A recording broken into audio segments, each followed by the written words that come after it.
These are 2 mistakes for every legend in Apex. Let's get into it. First up, lifeline. Going for a revive on your teammate in the open during a fight and then walking away so that they can get thirsted is not going to be a good thing to do. If you're going to try to revive a teammate during a battle and they're not behind cover, then you as lifeline needs to try and body block so that the revive isn't completely an unsuccessful attempt. Number 2.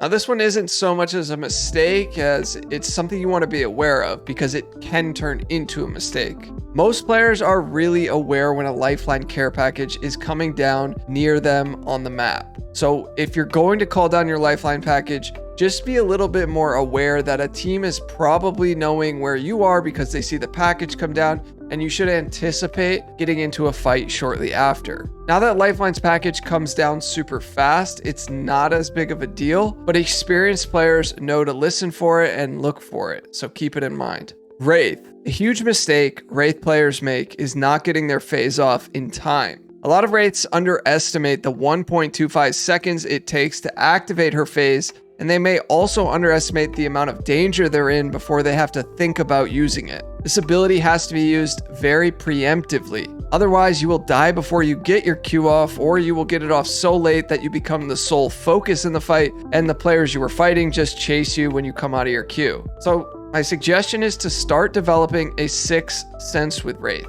And when in doubt, it's always going to be better to get that phase off earlier rather than too late, because if you find yourself in too deep, you might not make it out of it. Number 2, Wraith is a very nuanced legend, mostly because of timing and placement tends to be everything with her abilities. But when I think about common mistakes with her portal, it's really 2 that come to mind. First is, whenever possible, you always want to think about putting the entry and or the exit of the portal behind some piece of cover. This can not only make it more mysterious for enemies who may not know where it starts or where it ends, but it also adds another layer of not knowing what's on the other side for any enemies who may think about taking it. And second is the timing of the portal. You don't want to try to portal out of a fight when both your teammates go down and the enemy team is just going to run you down in a 3v1. Because most likely you're just not going to survive that. The enemies will probably just take the portal and kill you or thirst your teammates and you're ratting and, it's not going to be great. So instead, really try to balance your availability during the fight.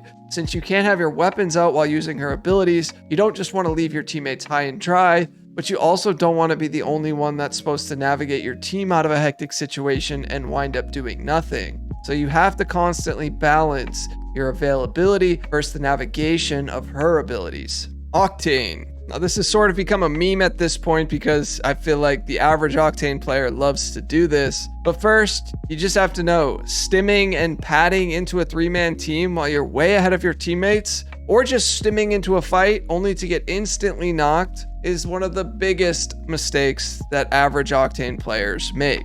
I wish I could come up with some crazy mistake that's super secretive, but no. The most obvious mistakes are the ones that I see all the time, whether it's in my games or even in coaching sessions. You have to be aware, Octane, yes, is a fun legend because you get to go fast, but with that, you have to be careful at times. And number 2, this is a mistake that I think stems from people not understanding this, but nonetheless, stimming before you hit the Octane pad doesn't actually make you go any further. Now, I know some people do know this and they'll say, well, yeah, I stim because I need to get to the pad sooner. And that's fine. I get that. Sometimes you may be in a pinch and you gotta stim because you want to reach that pad to create more distance away from your enemy. But just know you're not going to launch any further by stimming before you hit the jump pad. Pathfinder. The biggest mistake I see from Pathfinder players is when they grapple into teams or just a player without really any opening in the fight. This is what's known as an ego challenge, and most of the time it's just not going to go well. As you can see in this clip, it certainly didn't work out for this guy here,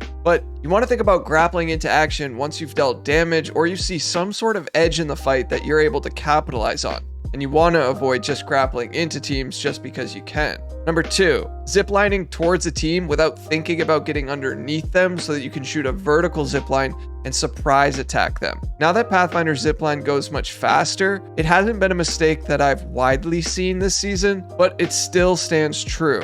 Always think about the line of sight from where you're shooting the zipline, especially if you're trying to shoot it to a team on high ground where they could just easily beam you as you approach them with the zip. Instead, think about getting underneath them, shooting a vertical zip line, and surprising them because they most likely won't have a good angle to shoot you while you're traversing on the zip line.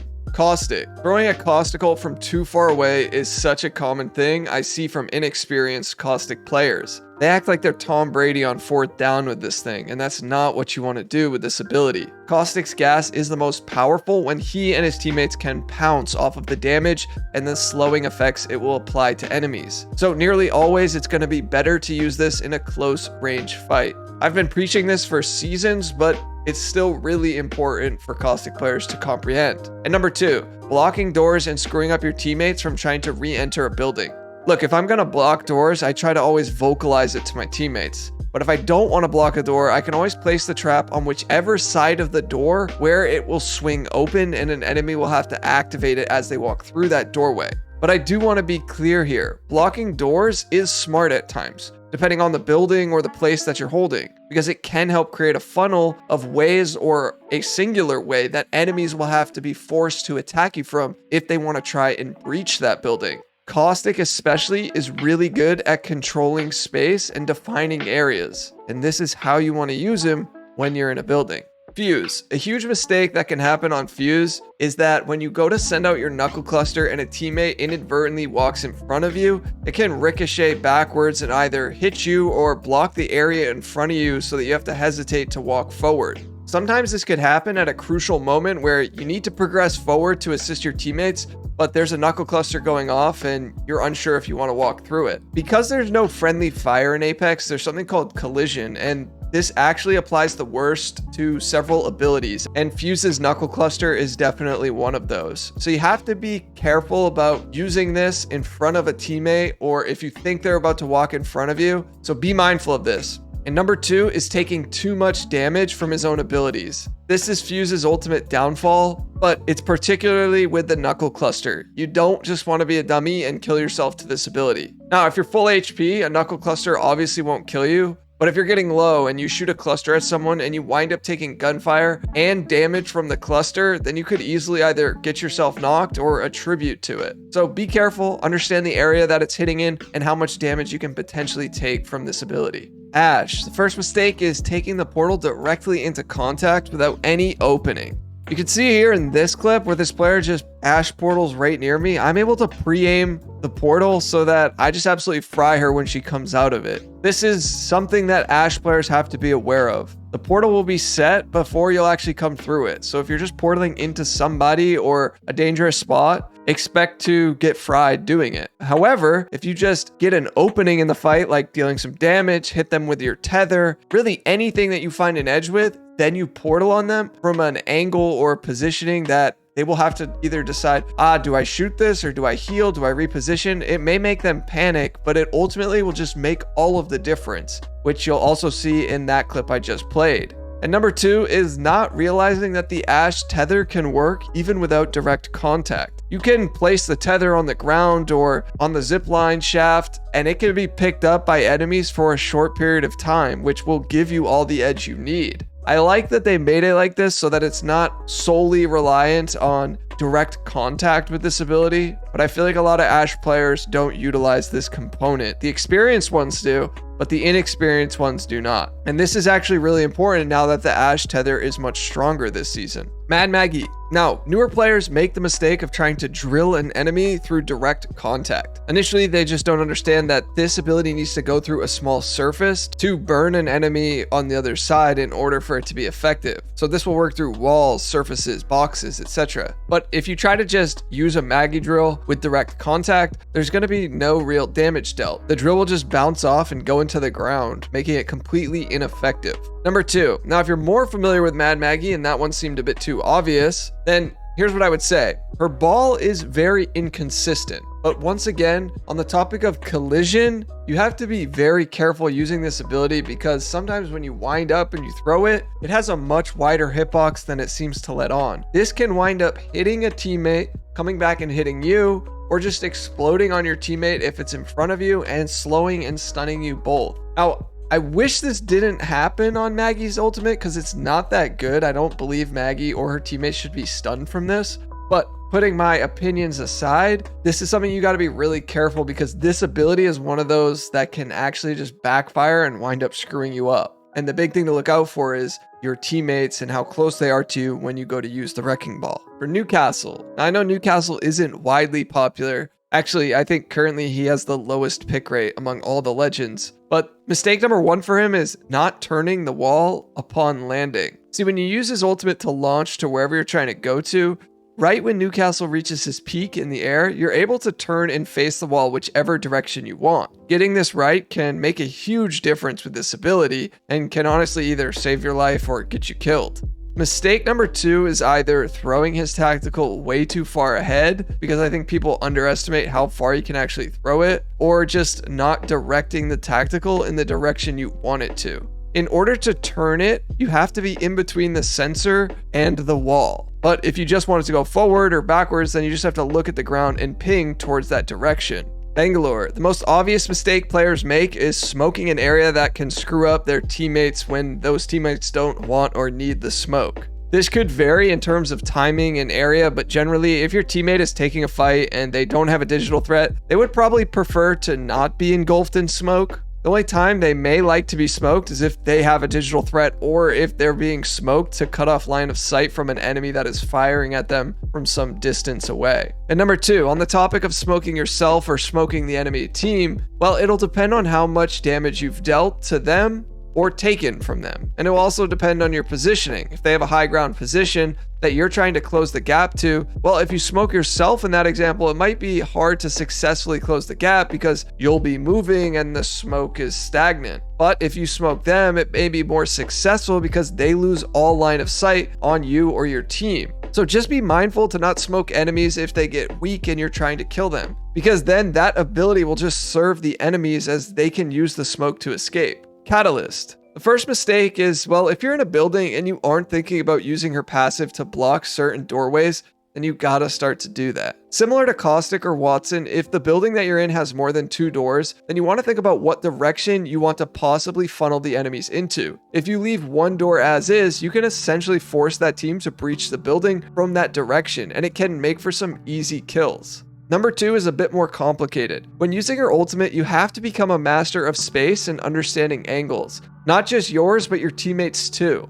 I've seen a lot of Catalysts use their wall to try and split up an enemy team, but only for their own teammates to lose line of sight on that enemy team, and it winds up making the fight way more complicated than it needs to be. Or in some instances, could just wind up favoring the enemy team because your teammates are not able to see the enemies, and you could wind up putting yourself in a 1v2 or even a 1v3. So really consider the angles when using this ability. Seer. One of the biggest mistakes that Seer players make is placing his ult in the open so that it can be destroyed. Now, I don't mean like the wide open, but I mean they're placing it in spots that an enemy could easily turn around a corner and just shoot it out. You want to think about placing it behind some cover, but also in a more inconspicuous area so that it's really hard for the enemies to not only see it, but also counter it. I know this one may sound sort of obvious to more experienced players, but trust me, this is what will make or break the use of this ability, literally. Mistake number 2 is a lot of Seer players don't fully understand this, but because there is a short delay before Seer's tactical is casted, enemies can escape the area of the scan. If they use the visual cues as a guide to avoid it, and they're on the very edge of it,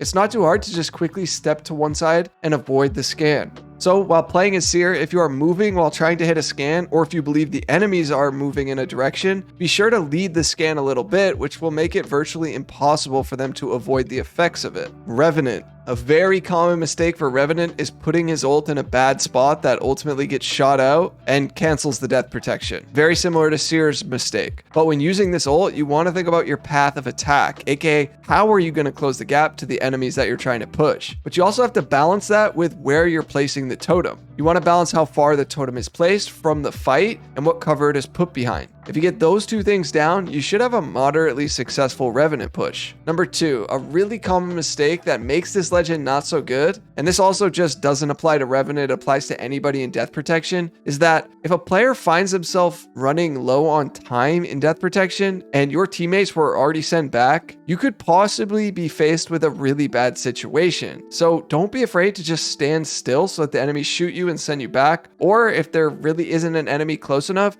you can try throwing a grenade at your feet to deal damage to yourself so that you'll get sent back. This one is much more nuanced because it will all depend on how much damage the enemy has taken from this rev push, but use your better judgment here. Valkyrie. I see this all the time in ranked and sometimes in competitive Apex from inexperienced comp players, but Valk ulting in the open or where multiple enemy teams have line of sight. Valk's ult has been nerfed very heavily over the course of the year, so it's not nearly as good as it once was, and this means it's much easier for enemies to take you out while you're trying to launch up in the air. You need to not only get off a successful launch, but you also need to reach the peak successfully without taking too much damage, because if you go up in the air and you're already 50 HP, they'll track you while you're flying and you will definitely get knocked. So Valkyries have to be really mindful of, are they Valk ulting in a safe spot or not? But this is a very common mistake. And number 2 for Valkyrie is using her jetpacks too much and not being mindful of the fuel gauge. Once again, this ability has been nerfed over the course of this year, and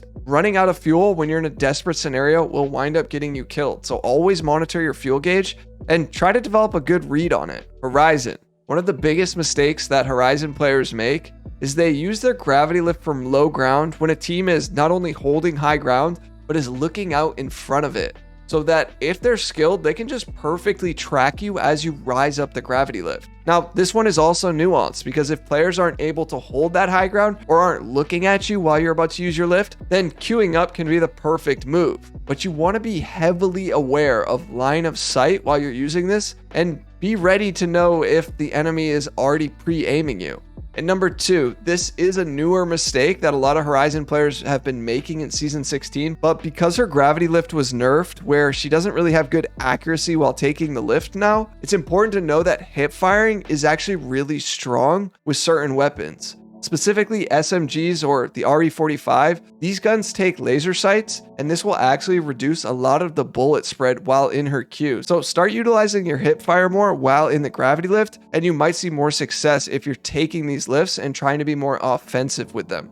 Loba. This is what I think will separate a good Loba from a mediocre or bad Loba. When they use their ult in the open, or more importantly, at a time where an enemy team is nearby and then you and your whole team go and loot it for too long. See, I see this a lot in ranked where a good enemy team will see the visual cue that a Loba ult just came down, and if it's placed in a bad spot, that enemy team will know how to surround you and will kill you pretty easily. It's not a one-size-fits-all mistake here, but it is important to note you do not want to be placing this and letting your guard down. You always want to be thinking about, hey, an enemy team could have seen this, could have heard this, and they might be sneaking up on us, trying to attack us. For mistake number 2, I could talk about using Loba's bracelet aggressively and how it's not the best for that type of thing, but I've talked about that before in different videos. And what I think is more important and more common is that when looting a Loba ult, a lot of players wind up grabbing the wrong items in her black market. Because at times there will be so much loot to choose from, it really can get distracting to see all this stuff you could use. But you really want to balance that with what you definitely need. Things like ammo, heals, better armor. Of course, this will vary game to game, but I often see players just grab the first things they want as opposed to really knowing and remembering what they need in that moment. And doing this incorrectly can negatively affect you. For Gibraltar, the biggest mistake that inexperienced Gibbies make is they bubble too late, or they just bubble in an area that allows them to get pushed easily in it. This is also nuanced, but you want to carefully assess the close range fights you get into and try to master the correct amount of space in the bubble that you want to take. You also want to consider the timing of use with this ability. If you use it too late in a close range fight because you took too much damage, then it's probable that the enemy will push you and you won't have enough time or space to really utilize the bubble. However, if you take a certain corner or a certain side of the bubble and learn to play in and out of it, you'll definitely see the rewards in using this ability correctly. Number 2 is that a lot of Gibbies who don't play him regularly forget to ADS even when they're up close, and they don't realize that they can take advantage of his passive gun shield. This adds an extra 50 HP onto Gibby, and it's really OP in a lot of situations. So even when it's uncomfortable and an enemy's up close, try to break that habit of just hip firing in most situations and rely on ADSing here. Mirage. The most common mistake for Mirage applies to both his tactical and his ultimate. And that is sending out decoys right in front of your enemies so that they can easily depict which is the real Mirage and which isn't. The element of surprise is everything when it comes to fooling players with Mirage's kit. So really comprehend line of sight and think about the timing of use here. If you're about to use his ult, see if you can activate it right behind some piece of cover or in a direction where the enemy would have a much harder time figuring out who's who there. If you don't see the activation, you'd be surprised how many players wind up getting bamboozled by this. Mistake number 2 is going for a revive in a hectic situation without using his ultimate or tactical before doing so. See, if an enemy sees you begin the revive, it will be pretty easy for them to spot where it's happening. Mirage doesn't instantly go invisible when he does this, it blinks a few times, and if an enemy can see that, then you're gonna get wiped. But if they don't see it, or if you confuse them with decoys, well, this is where Mirage can really shine in these moments. Watson. You want to become S tier at baiting enemies into your fences. A mistake that I think a lot of Watson players make against experienced players is they feel obligated to fence everything up. But think about it from this way. If there's multiple angles from which you can be attacked from, having just separate nodes down in certain areas, and then when you get a sign, whether it's audio or visual cue, that an enemy is approaching from that angle, you can go ahead and instantly connect the fence. And because this can be done so fast, it will often surprise the enemy and you'll catch them off guard and they'll be in a fence and you'll wind up getting a free kill. Okay, number 2, I think a common mistake for Watsons, and this is not really for these serious Watson mains, but for the players who try her out and maybe she feels a bit uncomfortable, but that's because a lot of people overthink or just underutilize her fences in general. Now, this could be a common thing with all defensive or controller legends, but I see it a lot with Watsons. What you're going to want to do is really think about where you want to take fights from and how your kit can assist in those areas. Don't make the mistake of being too caught out in the open and thinking your fences will be super helpful there. At the same time, don't feel like you have to camp all game to get the utility out of her kit. I've noticed really good Watson mains lean into where she's very strong, like a zipline building, but can also be really useful even when they're in other areas of the map that may not be super good for her, like the open, because they'll still find little bits of cover to utilize either her fences or her gen. And then they just use normal gun skill and game sense to achieve the rest. You don't have to reinvent the wheel with this legend. If you try to be too slick with her, a lot of players will pick up on it and not fall for your tricks. Bloodhound. Mistake number 1 for Bloodhound is not following the White Ravens. This new addition in Season 16 has been a big shift for Bloodhound to be more of a tracker and less of just a scanning legend. Yes, scanning is still very important, but the tracking is something you can nearly always be doing. If you see a White Raven, you can either scan it to get your scan back immediately and have it lead to the nearest team, or you can just walk up and interact with it, getting the same outcome. Doing this also gives Bloodhound a 25% boost to their ultimate.